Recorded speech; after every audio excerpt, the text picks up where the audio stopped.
지금 상당히 두려운 마음으로 섰습니다. 하나님이 우리 가운데 주신 은혜가 참 넘치는데 제가 혹시나 깰까봐 좀 너무 두려운 마음이 지금 큽니다. 하지만 지금 여기서 멈추면 안 되기 때문에 그런 마음 가지고 말씀을 전하려고 합니다. 요즘 저희가 새벽기도 시작했어요. 주중에 계속 새벽기도가 이어집니다. 아침 저녁으로 예배드리니까 참 좋지 않으세요? 전 너무 좋은 것 같아요. 조금 피곤하고 힘들어도 그래도 정말 좋은 것 같습니다. 네. 오늘 저녁 또 예배로 마무리하고 기도로 마무리했으면 좋겠네요. 지난주에 이어서 오늘 말씀은요, 사도 바울이 이제 유대인들 앞에서 자신을 변호하는 내용이에요. 사도행전에는 이 변호 내용은 그냥 한마디로 예수님을 만난 사건, 바울이 예수님을 만난 사건인데, 이 바울이 예수님을 만난 사건이 사도행전에서 총 3번 반복됩니다. 네. 그리고 오늘 이 본문은요, 사도 바울이 예수님을 만난 그 사건을 2번째로 기록한 본문이에요. 그렇기 때문에 사실 오늘 설교는 이 주변 배경은 아니라 지금 이 예수님을 만난 이 사건에만 한번 집중하고 바울에 대해서 한번 좀 깊이 생각해보는 그런 말씀으로 준비를 했습니다. 지난 주일날 목사님이 설교하셨던 것처럼 하나님은 때론 어떤 특별한 목적을 가지고 그리고 특별한 이유가 있어서 그 사람을 주목하고 관심 있게 바라볼 때가 있으십니다. 그것과 마찬가지로 하나님은 때론 특별히 주목해서 또 어떤 목적을 가지고 한 사람을 보는 것뿐만 아니라 그 사람을 택하기도 하십니다. 14절에 이제 자기가 택함 받은 걸 나오는데 이 택하다라는 단어를 원어로 보니까 목적한다라는 의미가 정말 깊이 담겨있는 단어였습니다. 그냥 무작정 선택하는 거랑 어떤 목적을 두고 선택하는 건 다르잖아요. 예를 들어서 목사님이 저기 미용실에 어떤 물건을 갖다 주라 했을 때 전도사 중에서 아무나 택해도 되잖아요. 그런데 어떤 중요한 일을 진행하는데 굉장히 꼼꼼한 사람을 골라야 돼요. 그럼 목사님은 어떤 사람을 선택할까요? 분명히 저는 안 고를 거예요. 생각보다 안 꼼꼼합니다. 예, 아마 정말 꼼꼼한 사람을 고르겠죠. 그것처럼 뭔가 목적이 있다면 그 사람을 정말 그 목적에 따라서 그에 맞는 사람을 선택할 겁니다. 이런 상상을 한번 해봤어요. 여러분이 가족이나 연인 빼고요, 이 커피하우스에서 딱 한 사람과 여행을 간다고 생각해보세요. 여러분들은 어떤 사람과 여행 가고 싶으세요? 저는요. 아마 이 여행의 목적이 뭐냐에 따라서 달라질 거예요. 예를 들어서 나는 정말 맛있는 맛집을 돌아다니면서 먹는 게 여행 목적이다 하는 사람은 조금 먹고 밥 먹기 싫어하는 사람이랑은 안 가겠죠. 아니면 나는 정말 조용한 카페에서 하루 종일 쉬고 책 읽다 오고 싶다라는 게 목적이면 책 좋아하는 사람, 좀 조용한 사람을 고를 겁니다. 만약에 저한테 이런 여행 기회가 주어지고 또 우리 커피하우스 성도 한 분과 같이 여행을 간다고 한다면 저는 야구장 투어를 하고 싶어요. 지방에 있는 야구장. 그래서 야구를 정말 좋아하는 사람, 나랑 같이 야구장 갈 사람을 골라서 그래서 여행을 가고 싶습니다. 목사님은 누구랑 가고 싶으신가요? 그럴 줄 알았습니다. 목적이 보이죠? 목적이 분명하게 보입니다. 네. 이것처럼 그 사람을 선택했다면 분명히 목적이 있는 겁니다.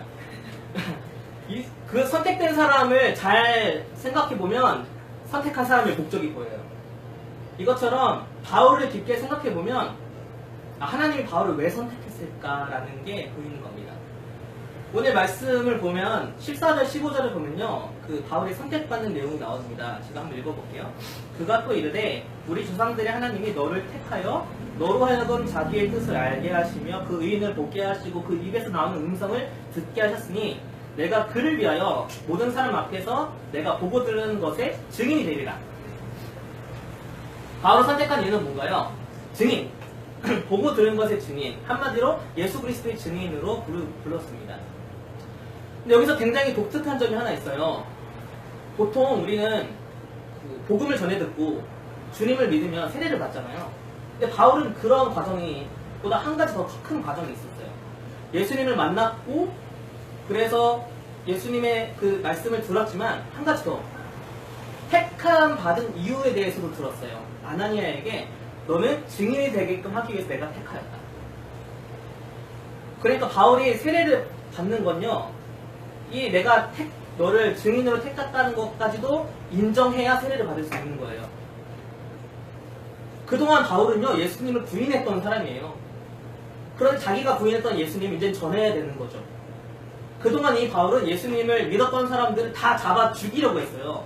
근데 그런 자기의 잘못됨을 인정하고 이제는 예수님을 전해야 된다라는 그 부르심을 선택해야 되는 거예요. 그것까지 받아들여야 예수님을 믿고 세례를 받을 수 있는 거죠. 만약에 여러분들도 하나님이 마치 바울처럼 그렇게 택하셨다면 여러분도 어떠시겠어요? 단순히 주님을 믿는 게 아니라 믿은 걸 넘어서서 예수님의 사랑을 전해야 된다. 내가 너를 증인으로 삼았기 때문에 너를 택했다라고 한다면 여러분들 세례를 받으시겠습니까?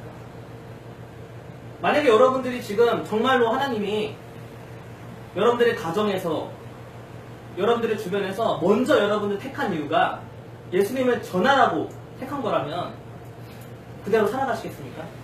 아니면 세례를 물으시겠습니까? 하나님이 여러분들 왜 선택하셨을까요? 우리 한번 15절, 16절을 천천히 바라보면서 우리의 선택받은 이유, 우리의 택하신 이유를 한번 봤으면 좋겠어요. 제가 읽어볼게요. 내가 그를 위하여 모든 사람 앞에서 내가 보고 들은 것에 증인이 되리라. 이제는 왜 주저하느냐? 일어나 주의 이름을 불러 세례를 받고 너의 죄를 씻어라 하더라. 바울은 이것을 받아들였습니다. 그래서 바울은 예수님을 믿었고 세례도 받았고 이제는 이 말씀처럼 예수님의 증인으로만 살겠다라고 그렇게 결단을 했습니다. 그리고 나서 오늘 본문에 보면요, 바울이 아주 굉장히 중요한 일을 합니다. 이게 포인트입니다. 오늘 본문을 자세히 보면 16절 이후에 바울은 이 아나니아에게 들은 사명을 좀 더 구체화하기 위해서 예루살렘에서 이 사명을 놓고 기도하기 시작합니다. 더 명확하게 나를 선택하신 이유가 뭔가, 그 이유와 목적을 더 구체적으로 주님께 직접 듣기 위하여 기도하는 자리로 나갑니다. 그것도 예루살렘으로 돌아가서 기도합니다. 바울은요, 예루살렘을 이렇게 돌아올 줄 상상도 못했을 거예요. 바울은 원래 예루살렘에 돌아올 때 그 지역에서 믿는 수많은 그리스도들 다 잡아가지고 예루살렘으로 데려올 줄 알았어요. 그렇게 되면 사람들이 바울을 환영하고 칭송하고 더 높은 자리로 올라갈 거라는 그런 기대감을 가지고 예루살렘에 돌아올 거라 생각했는데 아무것도 가져오지 못하고 오직 부르심 하나만 붙잡고 다시 예루살렘으로 갔습니다. 자신이 생각했던 삶의 목적과 이유, 그 모든 걸 다 버리고요. 다 잃어버리고 오직 한 가지, 예수님이 부르신 그 사명만 가지고 지금 예루살렘으로 돌아왔습니다. 바울은 그래서 이 사명만 붙잡고 기도합니다. 모든 것을 잃어버렸지만 가장 중요한 사명을 얻었습니다. 그거 하나만으로도 충분했고, 그래서 바울은 예수님이 잡혔던 곳, 재판받으셨던 곳, 십자가를 지셨고 죽으셨다가 부활하신 그 예루살렘을 찬찬히 더 주님의 깊은 순결을 느끼면서 그곳에서 기도하기 시작했습니다. 내 삶의 모든 것을 다 내려놓고 오직 딱 한 가지 사명만을 위해서 기도하러 가는 그 발걸음은 굉장히 가볍습니다. 모든 걸 다 내려놓고 사명 하나만 놓고 기도하는 그 발걸음은 굉장히 명확하고 확신에 차고 그리고 굉장히 가볍습니다. 이것도 바라고 저것도 바라고 이렇게 됐으면 좋겠고 이게 아니라 인생의 목적을 딱 한 가지 예수님께 받은 사명만 놓고 기도하면요, 그것만큼 명확하고 단순한 게 없습니다. 바울은 이제 인생의 목표를, 그 자신의 사명을 오직 예수님께 받은 그대로, 그것을 더 구체화하기 위해서 기도하고 있습니다. 반대로 여러분들의 사명은 무엇입니까? 여러분들이 살아가는 이유는 무엇입니까? 여러 가지 아주 복잡하고 하고 싶은 것도 많고 이것도 해야 되고 저것도 해야 되고가 아니라 예수님께 여러분들이 받은 아주 명쾌하면서도 단순하고 하지만 구체적인 그런 사명은 여러분들에게 무엇입니까? 한번 오늘 여러분들의 복잡한 모든 생각들을 다 내려놔 보시고 마치 바울처럼 그 한 가지 사명만을 위해서 기도해 보지 않으시겠습니까? 그 부르심, 날 택하신 이유 하나만 가지고 기도한다면 그 기도는 참 명쾌하고 단순할 겁니다. 좀 더 분명하게 말씀해 주십시오. 좀 더 명확하게, 그렇지만 구체적으로 내게 말씀해 주시기 원합니다. 오늘 그렇게 한번 기도해보는 시간 되었으면 좋겠어요. 바울도 응답받습니다. 18절과 21절에 보면 바울의 응답 받음이 나와요. 18절에 보면 예루살렘에서 나가라. 왜냐면 그들이 너의 증언하는 말을 듣지 않을 거다. 그리고 21절에 보면 떠나라. 내가 너를 멀리 이방인에게 보내리라 라고 그렇게 말씀합니다. 바울의 사명을 구체적으로 응답받은 내용은 바로 복음을 전하는 증인이 되되 너는 이방인에게 가서 복음을 전하라. 이게 구체적인 응답이었어요. 하나님은 바울을 너무 잘 아십니다. 바울의 사용법을 너무 잘 아십니다. 그동안 바울이 살아왔던 삶의 모습들, 그것에 걸맞게 바울에게 딱 맞는 사명을 주십니다. 바울이 그동안 출생했던 출생 배경, 그동안 했던 공부들, 그리고 그동안 살아왔던 삶의 모습, 때로는 저질렀던 일들, 그 모든 걸 다 종합하여서 가장 잘 맞는 한 가지 사명을 바울에게 주시는 거죠. 오늘 말씀에 보면 바울은 스데반, 그러니까 초대교회에서 가장 중요한 집사였던 스데반을 돌로 쳐서 죽이는데 동조했던 사람이에요. 그 돌로 치려하는 사람들의 옷을 다 받아줬던 사람이죠. 그리고 예수님을 믿는 사람들을 다 잡아 주기로 했기 때문에 예루살렘 교회, 예루살렘 사람들한테는 반감이 있었어요. 아무리 바울이 예수님을 전하려고 해도 듣지 않아요. 그렇기 때문에 예루살렘은 바울의 사명의 자리가 아니에요. 바울은 당연히 이방으로 갈 수밖에 없어요.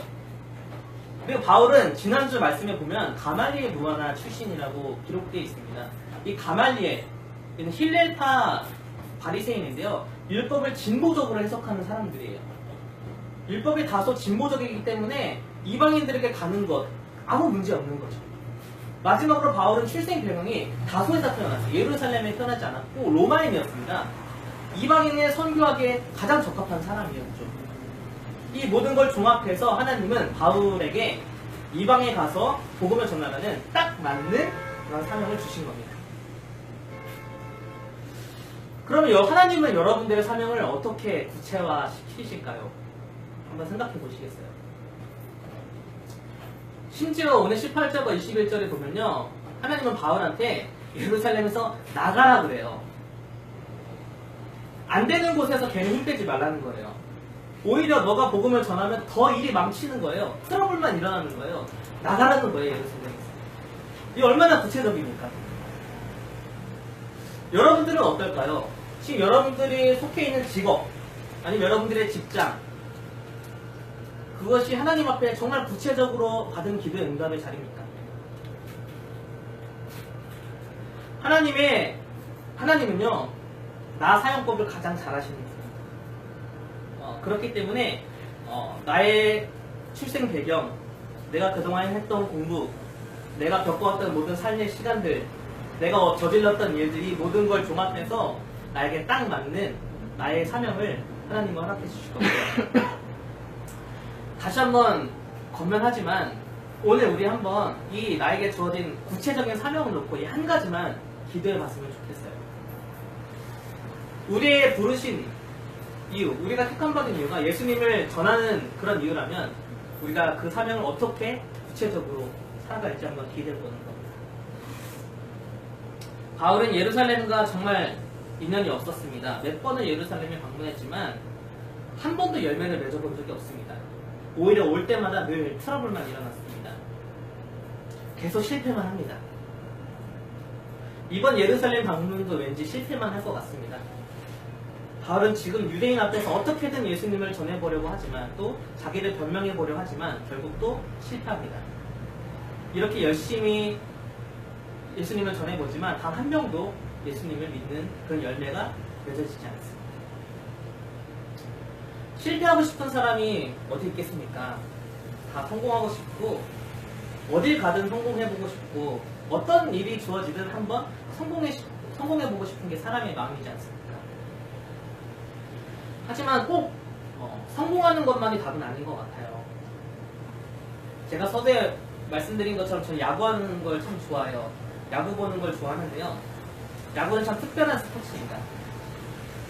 타자가 투수의 공을 이렇게 딱 치는데 안타를 치거나 홈런을 치는 거를 성공이라고 해보죠. 반대로 아웃이 되는 걸 실패라고 해보면요. 야구는요. 3번만 성공해도 잘했다 그래요. 7번 실패하는 걸 용납해 줍니다. 3할만 쳐도 잘했다고 그렇게 얘기합니다. 좋은 스포츠죠. 때로는 3번의 성공을 위한 7번의 실패를 용납해주고 존중해주는 것이 바로 야구입니다. 제가 아직도 야구 경기를 한 수백 번 봤을 텐데 잊혀지지 않는 경기 딱 한 경기가 있어요. 제가 응원하는 팀이랑 하나랑 경기를 했는데요. 제 하나가 1대0으로 이겼어요. 근데 양팀 통틀어서 1점밖에 못 냈는데 그 1점을 내는 과정 중에 안타를 한 번도 못 치고 홈런도 한 번도 못 쳤어요. 안타 없이 홈런 없이 1점을 내서 이긴 거예요. 제가 응원하는 LG는 안타를 많이 쳤는데도 점수를 못 낸 거죠. 그런 거예요. 성공만 해도 계속 성공만 해도 결국 질 때도 있고요. 실패만 반복해도 이길 수 있다는 겁니다. 그 1점을 내기 위해서는요. 타자 2명이 희생을 했어요. 희생 번트를 치고 희생 플라이를 치고 이래서 1점을 냈습니다. 때로는 내가 실패하더라도 내가 희생하더라도 이것이 승리로 연결될 수 있다는 겁니다. 그래서 흔히 야구를 인생에 많이 비교해요.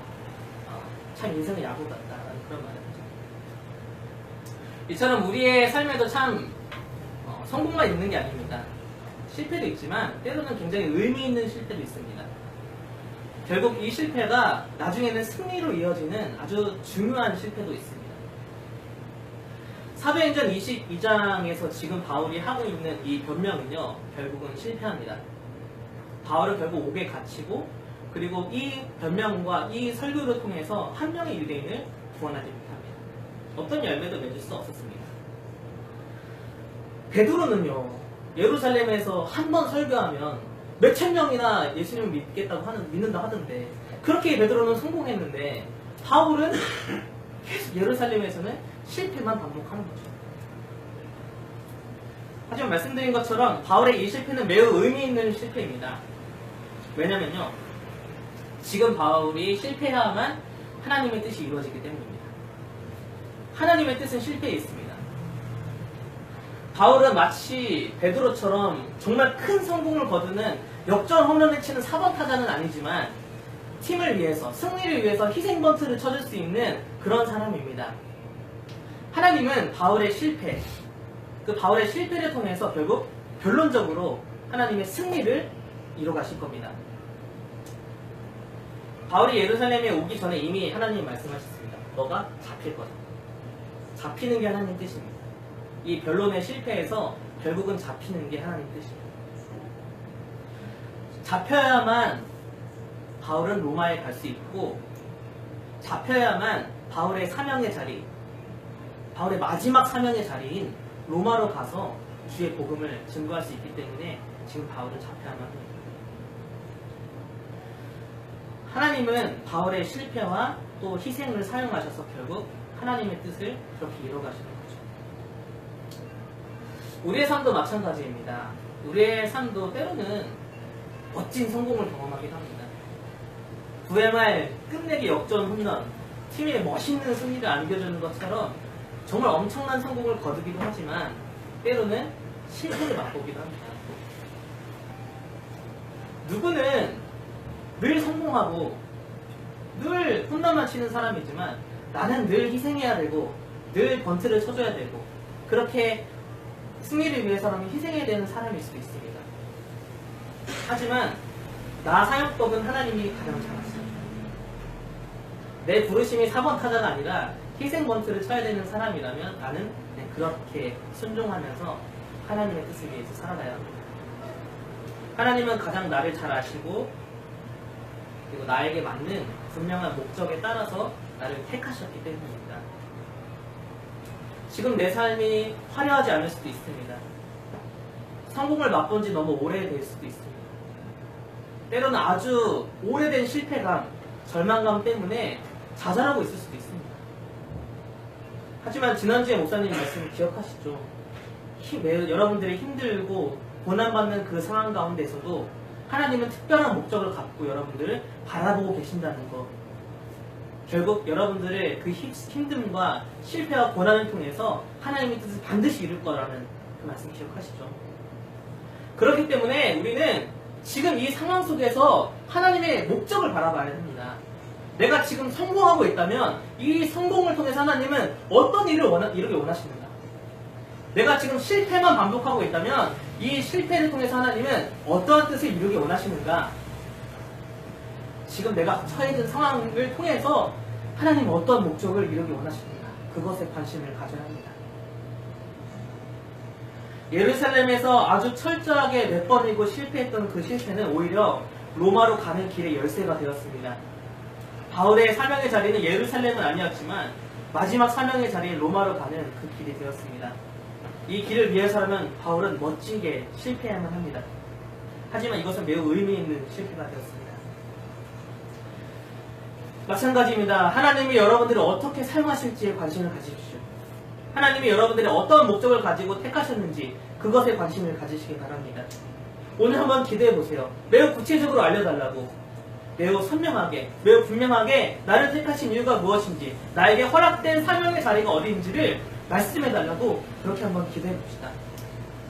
지금 내가 어떠한 상황이든지, 지금 내게 처해진 상황이 어떠한 상황이든지 이것을 통해서 하나님은 도대체 뭘 이뤄가길 원하시는지 이것을 묻고 또 묻는 시간 되었으면 좋겠습니다. 오늘 이 한 가지 기도 제목 가지고 말씀을 기억하면서 함께 기도하도록 하겠습니다.